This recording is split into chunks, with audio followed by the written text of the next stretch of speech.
আসসালামু আলাইকুম গাইস, আশা করি সবাই ভালো আছেন।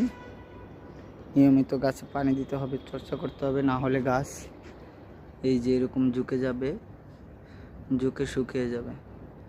আর মাটিটা দেখেন শুকিয়ে গেছে, একবারে শুকিয়ে গেছে, পানি নেই, এই জন্য গাছগুলো ঝুঁকে গেছে।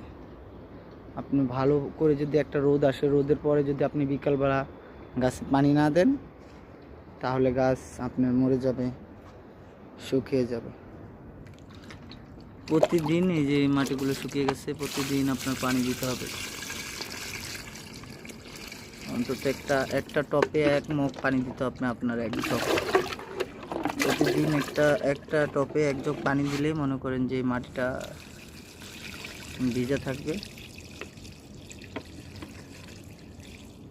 আর গাছ এই পানিটা মাটি থেকে শোষণ করে নেবে।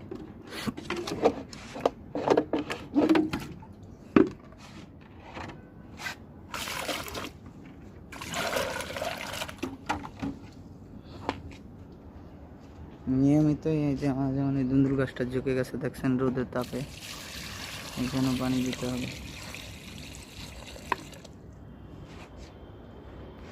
তো আপনারা যারা ছাদ বাগান করেন তারা নিয়মিত গাছের যত্ন নেবেন। আপনারা গাছের যত্ন নিলে গাছ ভালো থাকবে। আসসালামু আলাইকুম।